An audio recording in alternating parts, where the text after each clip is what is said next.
Many different Native American tribes took part in the Civil War, with an estimated 20,000 Native individuals fighting for both the Union and the Confederacy. Some even rose to high-ranking positions in the military. In addition to those on the battlefield, many others contributed in essential roles, handling supplies, carrying out acts of sabotage, guiding troops through unfamiliar terrain, piloting river routes, and working as scouts or spies. Numerous significant conflicts, including as Pea Ridge in Arkansas, Antietam in Maryland, Second Manassas, Spotsylvania, Cold Harbor, and the protracted siege at Petersburg, Virginia, employed Native forces. Their loyalties during the war were shaped by different factors, but a common thread was the effort to protect their homelands and way of life. Around 3,503 Native Americans served in the Union Army, many believing that by supporting the federal government, their tribes might be granted fair treatment and have their land rights and treaties respected. While the exact number isn't clear, a significant number of Native Americans sided with the Confederacy. Some did so to help defend the institution of slavery within Indian Territory, present-day Oklahoma, while others were influenced by the Confederates' promise to support the creation of a separate, self-governed Native nation after the war ended. Following their forced removal from their ancestral territories in the Southeast in the 1830s and 1840s, the Cherokee, Chickasaw, Creek, Muskogee, Choctaw, and Seminole nations all signed treaties with the Confederacy. These agreements promised them legal claim to lands west of the Mississippi River. For some tribal leaders, especially those who held enslaved African Americans, the Confederacy's position on slavery also influenced their decision to support the South. By 1861, approximately 21,000 Cherokee people lived in the Western Territories, and their nation was torn apart by its own internal conflict. The Cherokee found themselves split into two opposing factions, one following Principal Chief John Ross, while the other rallied behind the rebellious Stand Watie. Even though Ross had pledged to keep the Cherokee out of the broader American conflict, early Confederate military successes at places like First Bull Run in Virginia and Wilson's Creek in Missouri forced Cherokee leaders to reconsider their strategy.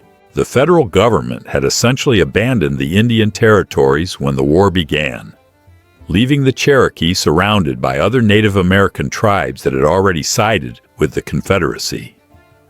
The Cherokee Nation was particularly susceptible to Confederate influence and control because of its remote location.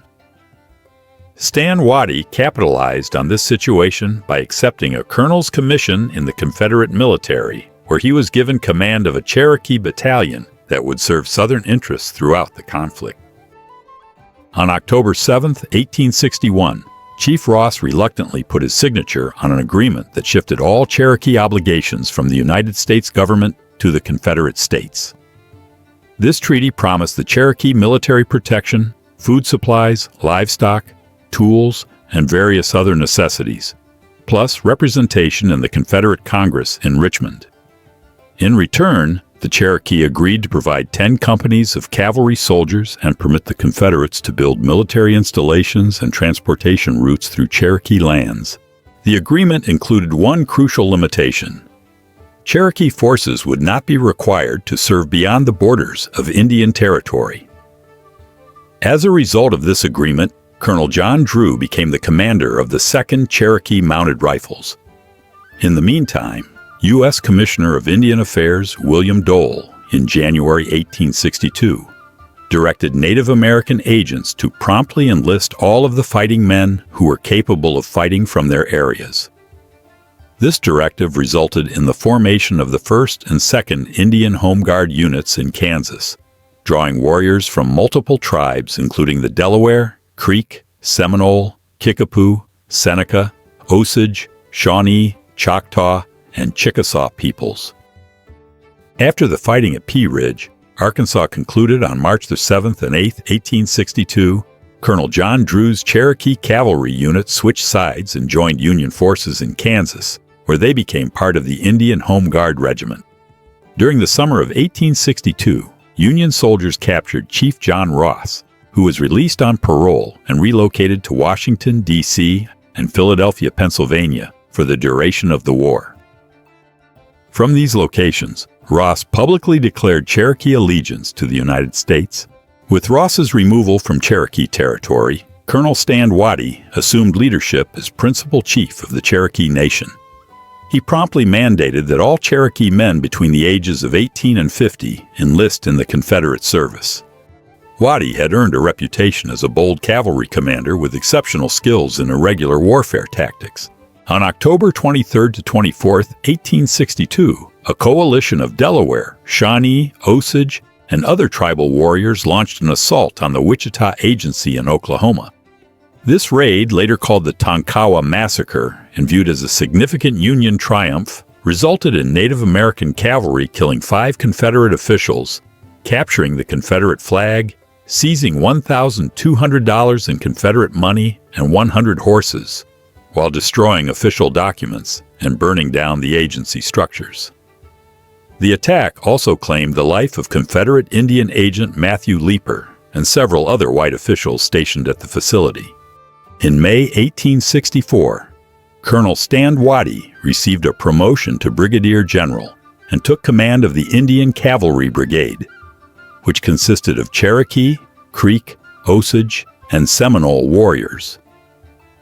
One of his most notable victories occurred at Pleasant Bluff, Oklahoma on June 10, 1864, when his forces seized the Union steamboat J.R. Williams, carrying military supplies worth $120,000. At the Second Battle of Cabin Creek in Indian Territory, Watie's troops took 740 mules and 129 supply wagons. They also captured 120 Union soldiers and caused 200 casualties to opposing forces. When the Civil War came to a close, General Stand Watie was the last Confederate officer to lay down arms. A month after General E. Kirby Smith, who commanded all Confederate forces west of the Mississippi, had given up the fight, and almost 2 months after General Robert E. Lee had surrendered in Virginia, he remained pressed. The Cherokee Nation suffered more devastating losses than any other Native American tribe during the Civil War, with their population dropping from 21,000 to 15,000 by 1865. Even though the federal government had promised to forgive all Cherokee who had supported the Confederacy, officials instead declared the entire Cherokee Nation treasonous and stripped away their previously recognized rights and privileges. In the eastern United States, numerous tribes that had avoided westward relocation also chose sides during the Civil War. The Thomas Legion, consisting of Eastern Band Cherokee under Colonel William Holland Thomas's leadership, conducted operations throughout the Tennessee and North Carolina mountain regions. Another group of 200 Cherokee warriors was known as the Junaluska Zouaves. The Catawba tribe demonstrated remarkable commitment to the Confederate cause, with virtually every adult male serving in the 5th, 12th, and 17th South Carolina Volunteer Infantry Regiments of the Army of Northern Virginia. These Catawba soldiers earned recognition for their performance during major campaigns, including the Peninsula Campaign, Second Bull Run, Antietam, and the siege operations at Petersburg. Other eastern tribes aligned themselves with Union forces. The Pamunkey and Lumbee peoples supported the United States in Virginia and North Carolina, respectively. Pamunkey men served as civilian contractors and naval pilots, guiding Union warships and transport vessels, while the Lumbee conducted guerrilla operations against Confederate forces. Members of the Iroquois Nation enlisted in Company K of the 5th Pennsylvania Volunteer Infantry, and Powhatan individuals worked as overland guides, river pilots, and intelligence operatives for the Army of the Potomac. During this period, military records made no racial distinctions when Native Americans joined U.S. colored troops units. Well into the 1900s, the term colored encompassed both African Americans and Native Americans in official documentation. Personal records indicate that many Pequot warriors from New England served with the 31st U.S. Colored Infantry and other similar regiments within the Army of the Potomac. Company K of the 1st Michigan Sharpshooters was the most well-known Native American unit alongside Union forces in the Eastern Theater. Ottawa, Delaware, Huron, Oneida, Potawatomi, and Ojibwa warriors deployed to the Army of the Potomac made up the majority of this company. Established in 1863, these Native American soldiers had actually wanted to enlist much earlier in the war, but had been turned away by military officials. Under the command of General Ulysses S. Grant, Company K participated in significant battles such as the Battle of the Wilderness and Spotsylvania. The unit achieved notable success when they captured 600 Confederate soldiers at Shand House, located east of Petersburg, Virginia. The sharpshooters' last battle took place on July 30, 1864, at Petersburg, Virginia, during the Battle of the Crater, where they were stranded with running ammunition. An officer from the 13th U.S. Colored Troops witnessed their final moments and praised their courage under fire. As some of the warriors lay dying from their wounds, they pulled their uniform shirts over their faces and sang traditional death songs before passing away. 4 of them died together in this manner, maintaining their cultural traditions even in their final moments. The mindset of Company K reflected the hopes of many Native Americans who enlisted in military service. They believed that proving their loyalty in battle would earn them better treatment from the government. These warriors also viewed military service as a potential path to ending racial discrimination and preventing forced removal from their traditional homelands to Western reservations.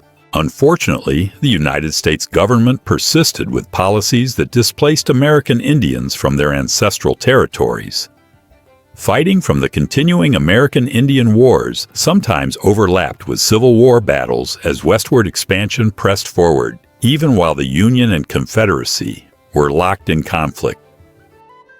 During the same period when the war was being fought and African Americans gained their freedom, the U.S. government maintained its strategy of subduing and relocating Native American populations. At the Appomattox Surrender Ceremony, General Lee's comment, "I am glad to see one real American here," prompted Parker to respond, "We are all Americans." Despite having legal education, Parker had initially been denied military enrollment due to his Native American heritage, yet he rose to become a lieutenant colonel, the most senior-ranking Indigenous officer serving with Union forces.